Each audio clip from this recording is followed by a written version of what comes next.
They came, they looted, they ruled, and they left behind a country wounded, stripped of its wealth, and divided by language, caste, and confusion. But they did not destroy the soul of India. Because this is not just a story of what was lost. It is also a story of what is being rebuilt. This is the story of India's rise after colonization, a journey of reclaiming identity, healing wounds, and rewriting the future. When India gained independence in 1947, the scars of colonization ran deeper than just economic ruin. They were etched into the national psyche. For nearly 2 centuries, Indians had been taught that their history was inferior, their languages were backward, and their traditions were uncivilized. The British legacy had left a nation doubting its own worth. But over the decades, a silent revolution began to unfold, not through political uprisings or wars, but through a shift in how Indians saw themselves. Across the country, a new generation started questioning the colonial narratives. They began to rediscover the greatness of their ancestors, the depth of their philosophies, and the brilliance of their achievements in science, literature, and governance. From school textbooks to social media, from public speeches to viral videos, India's past was being reclaimed. This reawakening wasn't about returning to the past, but about shedding the mental chains of colonialism. Indians no longer saw themselves through British eyes. Instead, they began to take pride in their dharmic philosophies, spiritual wisdom, and rich linguistic diversity, from Sanskrit to Tamil, from Pali to Malayalam. The rise of Indian thinkers, historians, and influencers who challenge colonial versions of history has only accelerated this movement. Today, the idea of being Indian is no longer tethered to Western approval. It is defined by confidence in one's own roots. This mental shift is perhaps India's greatest post-colonial achievement, because once a people begin to believe in themselves again, no empire, past or present, can ever rule over them. As India began reclaiming its identity, a cultural renaissance quietly took root across the nation. For centuries, colonial rulers had portrayed Indian traditions as outdated, Indian languages as unsophisticated, and Indian sciences as myth. But post-independence, India began restoring what had been dismissed, distorted, or deliberately destroyed. Ancient languages were revived. Sanskrit, once declared a dead language, began to resurface in schools and public discourse. Tamil, one of the oldest surviving classical languages in the world, dating back more than 5,000 years, was given its rightful place of pride. Literary traditions in Telugu, Kannada, Malayalam, Bengali, and Marathi gained renewed respect, and regional poets, scholars, and saints were reintroduced into mainstream education. India's traditional medical systems also returned to the forefront. Ayurveda saw a national resurgence, but alongside it, Siddha medicine, rooted in Tamil Nadu, began receiving overdue recognition. Siddha is one of the world's oldest medical systems, believed to be over 5,000 years old, founded by ancient Tamil sages who combined spiritual insight with herbal science and alchemical processes. Despite British attempts to delegitimize it, Siddha continues to thrive, passed down from generation to generation. Gurukuls and indigenous education models that were dismissed under British rule are now being reimagined through new schooling models that embrace holistic learning, combining science, philosophy, ethics, and ecology, much like the teachings of Nalanda and Takshashila once did. India's digital revolution has only amplified this rediscovery. YouTube channels, podcasts, and independent scholars are now restoring forgotten chapters of Indian knowledge systems, from temple architecture to astronomy, metallurgy, and more. Cultural symbols once labeled backward have now become emblems of national pride.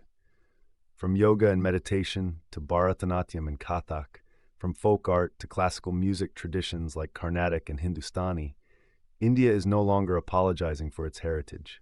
It's reclaiming it with power and purpose. This revival isn't about rejecting modernity. It's about making sure modern India remembers who it has always been. When the British left India in 1947, they didn't leave behind a thriving democracy or a modern economy. They left a nation fractured by partition, burdened with poverty, and drained of wealth. India's share of global GDP, once over 27% in the early 1700s, had been reduced to a meager 3% by independence. Famines had ravaged the land, industries were destroyed, and over 80% of the population was impoverished. Yet from these ashes, India began to rebuild, slowly, steadily, and with resilience. In the early years, the government adopted a mixed economy model to reduce dependence on foreign powers. 5-year plans focused on self-reliance, with a heavy emphasis on agriculture, infrastructure, and industrialization. Massive public sector units like Bharat Heavy Electricals Limited, BHEL, Hindustan Aeronautics Limited, AL, and Steel Authority of India Limited were established to strengthen India's industrial backbone. Green Revolution in the 1960s was a turning point, especially in Punjab, Haryana, and parts of South India like Tamil Nadu and Andhra Pradesh. With the introduction of high-yield crops, irrigation projects, and agricultural reforms, India went from being a food-deficient country reliant on imports to one that achieved food security. South India played a major role in India's economic rise. States like Tamil Nadu, Karnataka, Kerala, and Telangana became hubs for education, healthcare, and industry. Tamil Nadu emerged as a manufacturing powerhouse with strong sectors in automobiles, textiles, and electronics. Bengaluru, once a quiet cantonment town, became the Silicon Valley of India, home to the IT boom that transformed India's global economic presence in the 1990s and 2000s. India's economic liberalization in 1991, spearheaded by Finance Minister Manmohan Singh and Prime Minister P.V. Narasimha Rao, marked a decisive shift. Barriers were removed, markets were opened, and foreign investment flowed in. A new middle class emerged. Indian companies like Infosys, Wipro, TCS, Reliance, and Tata began to compete globally. Despite the challenges of inequality, unemployment, and rural distress, India's GDP today ranks among the top 5 economies in the world. From a country once labeled as the land of beggars by colonial propaganda, India now sends satellites into space, builds world-class infrastructure, and exports software to the globe. This is not just economic growth, it is economic justice. A reclaiming of dignity stolen over centuries. A statement to the world that India will no longer be defined by what was done to it, but by what it is choosing to become. One of the most profound ways India has reclaimed its identity after colonization is through the revival and preservation of its regional languages, literature, and cultural expressions, many of which the British had tried to erase or suppress. Under colonial rule, English was elevated, while classical and regional languages like Tamil, Sanskrit, Telugu, Kannada, Bengali, and others were dismissed as backward or irrelevant. After independence, India deliberately took a different path. Instead of imposing a single language, the Indian Constitution recognized the linguistic diversity of the nation as a strength. Although Hindi and English were declared the official languages for central administration, the framers of the Constitution refused to declare any one national language. This decision was crucial, especially amid resistance from southern states like Tamil Nadu, where mass protests in the 1960s fought back against attempts to impose Hindi as the sole national language. Today, India officially recognizes 22 languages under the 8th schedule of the Constitution, allowing each state to promote its own language as the primary medium of education, administration, and culture. From Tamil, one of the world's oldest surviving classical languages, to Malayalam, Telugu, Kannada, Marathi, Punjabi, Assamese, and others, India's linguistic landscape is a living testimony to the nation's cultural richness. In Tamil Nadu, for instance, the pride in Sangamera literature and Dravidian identity has become a cornerstone of cultural resistance against homogenization. Thousands of temples that were neglected, damaged, or stripped of their wealth during colonial rule began to see restoration. Massive projects were undertaken to renovate ancient South Indian temples in Tamil Nadu and Karnataka, including architectural marvels like Meenakshi Temple in Madurai and Brihadiswara Temple in Tanjavur. Archaeological efforts were made to rediscover lost cities and monuments, such as Dholavira, Rakhigarhi, and Sarnath. British rule had marginalized Indian folk and classical arts in favor of Western forms. Post-independence India prioritized their survival. Institutions like Sangeet Natak Akademi, Lalit Kala Akademi, and National School of Drama were established to preserve music, dance, painting, and theater. Traditional dances like Bharatanatyam, once nearly erased, made a powerful comeback and became national symbols of Indian culture. Folk traditions, from Warli painting in Maharashtra to Yakshagana in Karnataka, were protected through government grants and community programs. This cultural revival wasn't just about looking backward, it was about rebuilding national identity by reconnecting with what colonialism tried to erase. It laid the foundation for a diverse, multilingual, spiritually rich India that now speaks to the world on its own terms. While the British tried to impose Western medicine as the only legitimate form of healing, India's ancient medical systems, Ayurveda and Siddha, continued to survive through oral traditions, rural practice, and underground resistance. Post-independence, India began reclaiming this vital part of its heritage. Ayurveda, dating back over 3,000 years, is not just a system of medicine, but a holistic approach to life, health, and well-being. Based on the balance of body, mind, and spirit, Ayurveda incorporates herbal remedies, diet, yoga, and spiritual practice.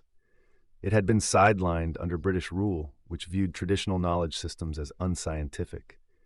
British policies shut down indigenous medical schools and promoted allopathy as superior. Yet, Ayurvedic manuscripts, including the Charaka Samhita and Sushruta Samhita, had once laid the foundation for surgical techniques and disease management centuries before modern medicine. Siddha, practiced predominantly in Tamil Nadu, is even older by some accounts, tracing its origins to the Siddhars, mystical sages who possessed deep knowledge of the body, mind, and nature. Siddha medicine is rooted in the Tamil language and culture, using complex formulations of herbs, minerals, and spiritual disciplines. Under colonial rule, Siddha too was dismissed as superstition, but local practitioners continued preserving and practicing it within communities. After 1947, India began restoring these ancient sciences. Institutions like the Ministry of Ayush, Ayurveda Yoga and Naturopathy, Unani, Siddha, and Homeopathy were created to integrate traditional medicine into public health. Universities, research councils, and hospitals dedicated to Ayurveda and Siddha now exist across India, and their global recognition is growing, especially in the areas of wellness, chronic illness management, and preventive care. The resurgence of Ayurveda and Siddha isn't just about medicine. It's about restoring dignity to India's knowledge systems that colonialism tried to destroy. It is about telling the world that science doesn't only wear a lab coat, it also lives in palm leaf manuscripts, ancient temples, and time-tested healing practices. India may have gained independence in 1947, but the shadows of colonization still linger, in institutions, in education, in psychology, and in unresolved historical injustices. The British didn't just steal land and wealth, they left behind a fractured identity, deeply embedded inequalities, and a distorted narrative of India's past. Centuries of colonial rule promoted a mindset where everything Western was seen as superior, from language and dress to thought and governance. English remains the primary language of privilege in education and employment, often marginalizing regional languages and indigenous knowledge systems. Caste and communal divisions, which were institutionalized and deepened under British rule, continue to shape social dynamics. Many Indian cities are undergoing decolonization of names, rejecting colonial-era labels. Bombay became Mumbai, Madras became Chennai, and Calcutta became Kolkata, each renaming a reclaiming of indigenous heritage. Efforts to reclaim stolen cultural treasures are gaining momentum. India has formally requested the return of the Koh-i-Noor diamond, the Amaravati marbles, and thousands of stolen temple idols still displayed in Western museums and private collections.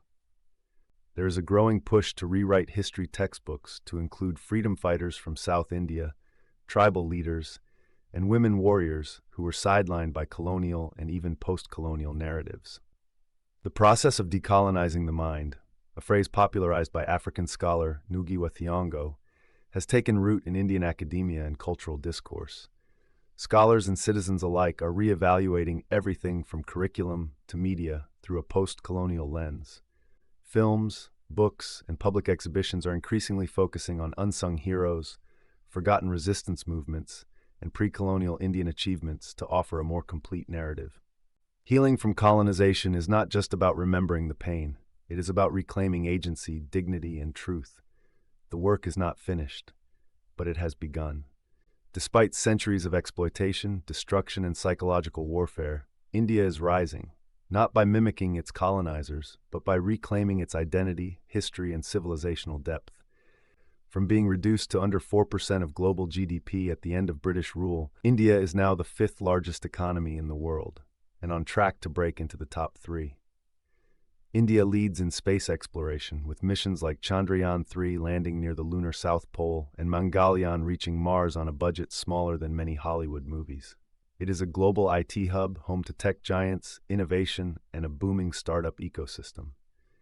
There's a growing celebration of India's ancient knowledge systems, from Ayurveda and yoga, now recognized globally, to Sanskrit revival movements and pride in Tamil's antiquity as one of the oldest surviving classical languages.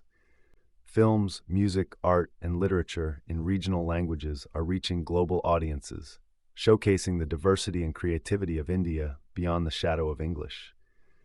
Spiritual tourism and a return to indigenous philosophies reflect a renewed interest in India's civilizational roots as the world turns east for wisdom and balance. India is now a key player in global diplomacy, from the G20 presidency to leading voices in climate negotiations and non-alignment strategies. Youth-led movements are challenging colonial mindsets, questioning old histories, and embracing native pride. India's soft power, through cinema, food, festivals, and values, is influencing global culture. From being colonized to becoming a confident, diverse, and self-driven republic, India's journey is far from over, but the chains of colonization no longer define it. For centuries, the story of India was told not by Indians, but by those who came to exploit, rule, and erase. Colonial narratives portrayed India as a land of chaos and superstition, saved only by British civilization.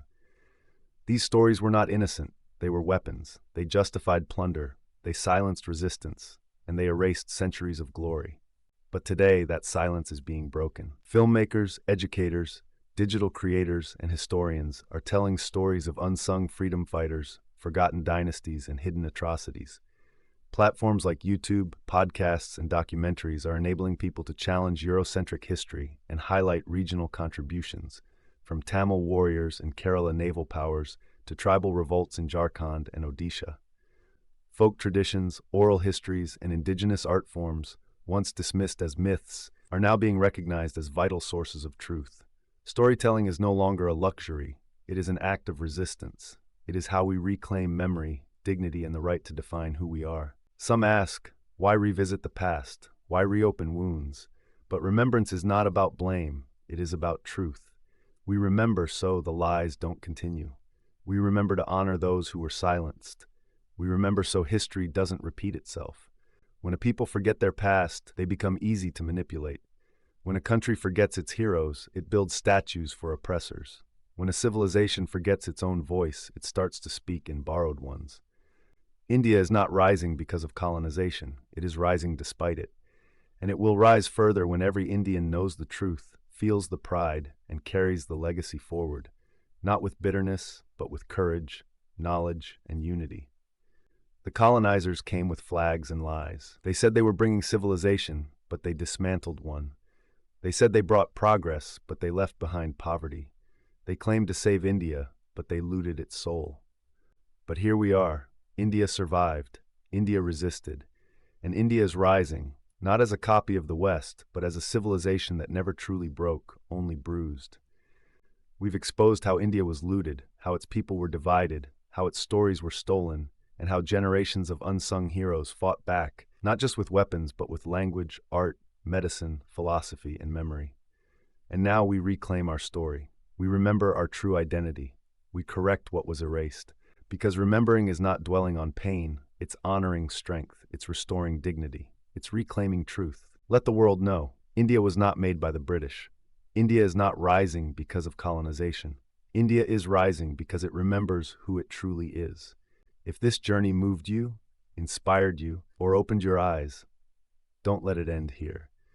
Subscribe to our channel for more untold stories from India and around the world. Share this series with someone who needs to hear the truth behind the textbooks. And remember, the fight for narrative is not over. Let's keep writing history, our history, together.